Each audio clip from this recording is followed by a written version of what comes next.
Hello दोस्तों, राधे राधे। स्वागत है आपका हमारे चैनल में। आज मैं आपको बताने जा रही हूँ मनुष्य को कौन सी ऐसी आदतें हैं जो कंगाल बना देती हैं। तो दोस्तों वीडियो को पूरा जरूर सुनिएगा।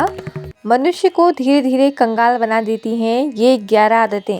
व्यक्ति की कुछ आदतें उसके जीवन में मुसीबतों का भंडार लगा देती है और गरीब बनाकर छोड़ देती है। इसलिए इन आदतों से जल्द तौबा कर लेने में ही समझदारी है। अगर आप चाहते हैं कि आप पर लक्ष्मी जी की कृपा बनी रहे तो बुरी आदतों को ख़त्म करना बहुत ज़रूरी है। व्यक्ति की बुरी आदतें और कर्म होते हैं जो उसको राजा से फ़कीर बना देते हैं। किसी भी व्यक्ति की अच्छी या बुरी आदतें उसकी कुंडली में मौजूद ग्रहों की स्थिति को बदलती है। अच्छी आदतें ग्रहों को मजबूत करती हैं और बुरी आदतें ग्रहों को कमज़ोर करने का काम करती हैं। इसलिए माँ लक्ष्मी की कृपा पाने के लिए अपनी बुरी आदतों पर ध्यान देना बहुत ज़रूरी है। कुछ ऐसी बुरी आदतें होती हैं जिनकी वजह से खूब प्रयास के बाद भी सफलता नहीं मिलती है और धन संबंधी समस्याएं बनी रहती हैं।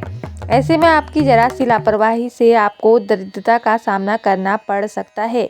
तो दोस्तों आइए जानते हैं कौन सी हैं वो आदतें।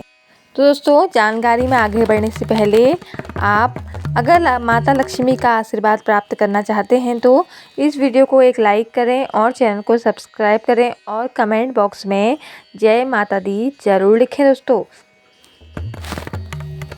नंबर 1, गंदगी। अपने आसपास गंदगी बिल्कुल ना होने दें।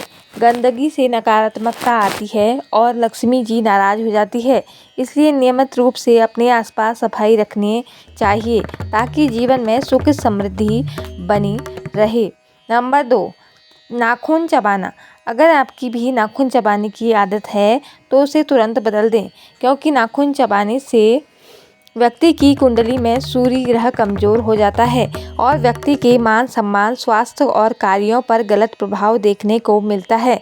नंबर 3, बिखरी रसोई। अगर आप किचन में सामान ऐसे ही फैला छोड़ देते हैं तो यह आर्थिक तंगी का कारण बनते हैं।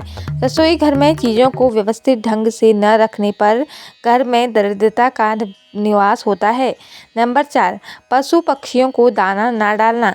अगर आप पशु पक्षियों को दाना नहीं डालते तो आज से ही दाना डालने लगें, क्योंकि बेजुबान जानवरों को भोजन कराने से कुंडली के अशुभ ग्रह शुभ फल में बदल देते हैं और बुध ग्रह भी मजबूत होता है।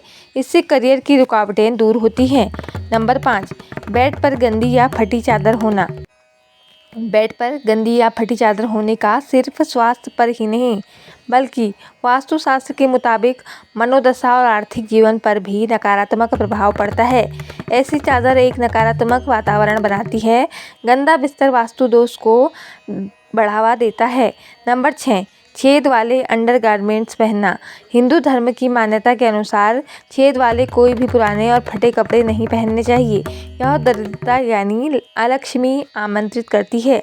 साथ ही फटे कपड़े पहनने से स्वयं का सम्मान कम होता है और आत्मविश्वास में कमी आती है, जिससे असर हर काम पर होता है। मान्यता है कि इससे बनते हुए काम भी बिगड़ जाते हैं। नंबर 7, खाना खाकर बर्तन में ही हाथ धोना। खाना खाकर बर्तन में ही हाथ धोने से माँ लक्ष्मी और देवी अन्नपूर्णा दोनों नाराज हो जाती हैं। धार्मिक मान्यता है कि अन्न देवी अन्नपूर्णा का स्वरूप है। खाना खाने के बाद बर्तन में ही हाथ धोना देवी अन्नपूर्णा का अपमान माना जाता है। माना जाता है कि यह आदत धीरे धीरे घर में कंगाली ले आती है। नंबर 8, रात भर सिंक में जूठे बर्तन रखना। यह हिंदू धर्म की बड़ी प्रचलित मान्यता है कि रात भर जूठे बर्तन सिंक में रखने से माँ लक्ष्मी नाराज होती है और घर में धन की कमी होने लगती है। कहते हैं कि बर्तन माँ लक्ष्मी का प्रतीक होते हैं, जिन्हें गंदा रखने से माँ लक्ष्मी नाराज होती है, जिससे घर में धन की भीषण कमी हो सकती है। नंबर 9, खाते समय बीच में भोजन छोड़ना। यह भी काफ़ी प्राचीन मान्यता है कि खाते समय बीच में भोजन नहीं छोड़ना चाहिए। आजकल लोग मोबाइल फ़ोन पर कॉल आते ही खाना छोड़कर बातें करने लगते हैं। धार्मिक दृष्टि से यह गलत है। यह अन्न का अपमान है। खाना खाते समय बीच में भोजन छोड़ने से माँ लक्ष्मी नाराज होती है। नंबर 10, पैर घसीट कर चलना। अगर पैर घसीट कर चलते हैं तो यह आदत बहुत गलत होती है। इससे व्यक्ति के वैवाहिक जीवन पर गलत प्रभाव पड़ता है। सिर्फ इतना ही नहीं, आपसी मनमुटाव का सामना भी करना पड़ता है। इसके अलावा अगर आपकी आदत बैठे हुए पैर हिलाने की है तो इस आदत को भी छोड़ दें, क्योंकि ऐसे लोगों के मन में कोई ना कोई बात हमेशा घूमती रहती है। ऐसे लोगों का चंद्रमा कमज़ोर होता है। नंबर 11, मुख्य दरवाजे पर जूते चप्पल रखना। घर के मुख्य दरवाजे पर जूते चप्पल रखना गंभीर वास्तु दोष होता है। जूते चप्पल बाहर की नकारात्मक ऊर्जा को घर के अंदर लाते हैं और घर के वातावरण को दूषित करते हैं। साथ ही जिनके घर के मेन गेट पर जूते चप्पल रखे होते हैं, माँ लक्ष्मी भी सौभाग्य का वरदान उन्हें नहीं देती हैं, वे उस घर में प्रवेश नहीं करती। नंबर 12, बाथरूम में खाली बाल्टी रखना। बाथरूम में रखी खाली बाल्टी से नकारात्मक ऊर्जा तेजी से बढ़ती है, इसलिए बाथरूम में रखी बाल्टी हमेशा भर कर रखें। अगर बाल्टी में पानी नहीं भरा हो तो उसे उल्टा करके रख दें। नंबर 13, रात्रि के समय झाड़ू लगाना। झाड़ू को माता लक्ष्मी का प्रतीक माना जाता है। सूर्यास्त के बाद घर में झाड़ू लगाना वर्जित होता है। कई लोग जानकारी के अभाव में या अनजाने में रात्रि के समय घर में झाड़ू लगाने लगते हैं।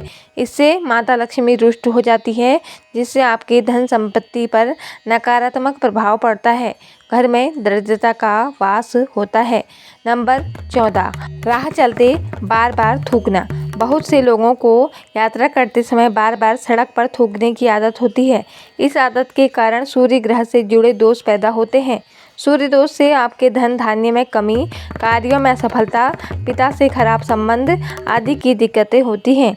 जिनका सूर्य कमज़ोर होता है उनको ऐसी गंदी आदत लग जाती है। नंबर 15, पेड़ पौधों को नुकसान पहुंचाना। पेड़ पौधे हरियाली और सुख समृद्धि का प्रतीक होते हैं। इनका ग्रहों से भी संबंध होता है। जो लोग पेड़ पौधों को नुकसान पहुंचाते हैं उनका बुध ग्रह कमज़ोर होता है। इससे बिजनेस और करियर में तरक्की नहीं होती है, धन हानि का योग बनता है। पीपल, नीम, तुलसी, बट वृक्ष, शमी, बेल, आंवला आदि के पेड़ों को नुकसान नहीं पहुंचाना चाहिए, ये देव वृक्ष हैं। नंबर 16, रात में कपड़े धोना। वास्तुशास्त्र में रात के समय कपड़े धोने की मनाही है। जो लोग रात के समय में कपड़े धोते हैं उनके यहाँ नकारात्मकता बढ़ती है। रात्रि के समय नकारात्मक समझ शक्तियों का प्रभाव ज़्यादा होता है, इसलिए ऐसा करने से बचें। इस गलत आदत से घर की सुख शांति और समृद्धि पर असर पड़ता है।